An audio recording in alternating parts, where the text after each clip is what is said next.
1 year into South Africa's lockdown, the recent results of the Beyond COVID business survey conducted by specialist management consultancy Redflank paints a bleak future.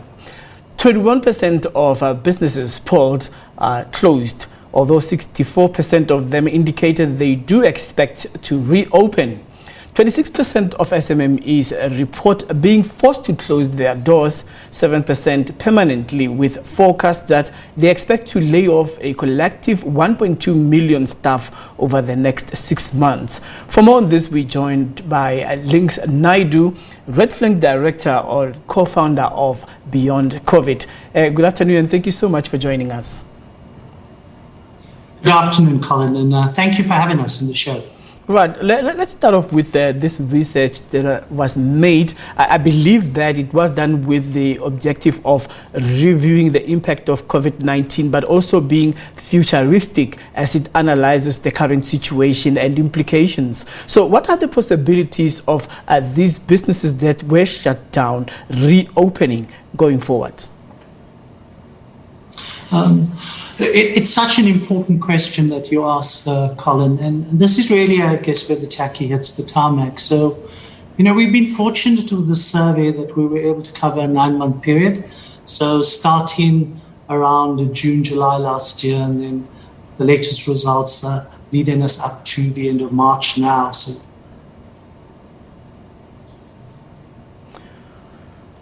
All right, your picture is frozen there for a moment, so we will retry apologies. The link. Okay, please pick up from where you left off. You were a little bit frozen for a moment.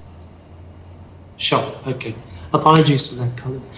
So what I was saying is that if we look forward with regards to where the economy might be going and how the SMME businesses and other businesses you might recover, it's important to understand where we are now and where we've come from. As you pointed out, there are 20% of businesses at the moment that are closed. With regards to how we get those businesses open again, it's useful to understand where some of the distinctions sit at the moment. So although 26% of SMMEs are closed, what we find is that the comparable number for corporates is sitting at 1%.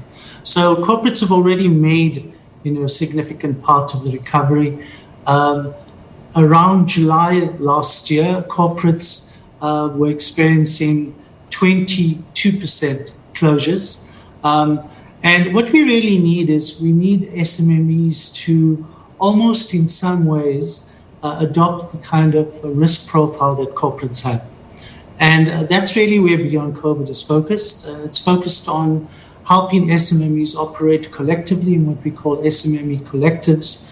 By doing that, what they will then be able to do is lower their risk profile, make themselves more bankable, and make it easier for them to transition out of the difficult economic space we're in at the moment.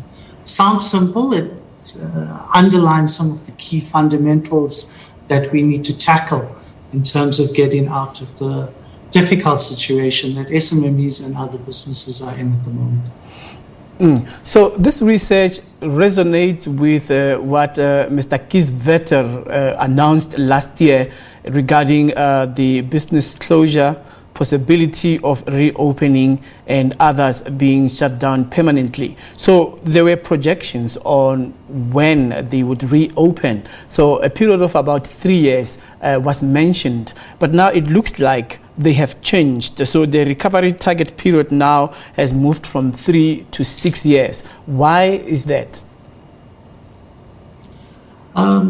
So if we look at the 3.5 years, it's really based on perceptions. If we track perceptions since soon after COVID hit our shores, initially 3 years around August last year, as we got up to November, that perception improved. People saw the recovery requiring less time, so we dropped from 3 to 2.5 years. We then hit the second wave. Beyond that, where we sit now, perceptions are that we will require another 3.5 years to recover. If we look at it from a practical perspective, what the survey does indicate, though, it illustrates some drivers, some economic variables that will give us an alternate understanding, a more factor-driven assessment of how long it will take to recover. So as an example, you mentioned 1.2 million SMME jobs are expected to be lost over the next 6 months, according to the survey results. We know from research that we've conducted that government adds about 140,000 SMME jobs on an annual basis. If you do the math on that, we'll need another 7 years to recover the SMME jobs that we've lost to date. So I guess opinions vary. The survey, in terms of asking respondents and businesses how long they believe it will take the economy to recover, is a good measure of perception or sentiment. If you look at the hard numbers, I think we're looking at a longer period. So let me pick your brain on the propensity of deliverables and productivity. Do you think during the lockdown, especially when people are working at home, as your survey indicates that 74% of businesses had staff working at home, but when you speak to people who work from their kitchens, bedrooms and lounges, they say they work a lot more than they would if they were at the office. So does that increase productivity? It's an interesting question, and I think one that many businesses are grappling with. What we found is that working from home does present significant opportunities to operate more efficiently. So as an example, you don't need to drive from one location to another, lose time in traffic, encounter the kind of stresses that people do on the road.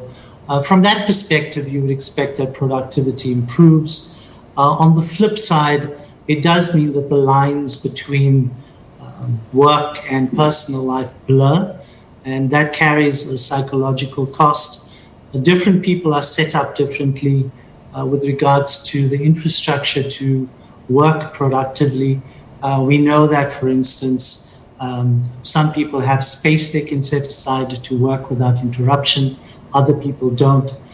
What Beyond COVID has encouraged is the move to working remotely, to working through virtual channels. So as you've indicated, our stats indicate 74% of businesses have staff working from home.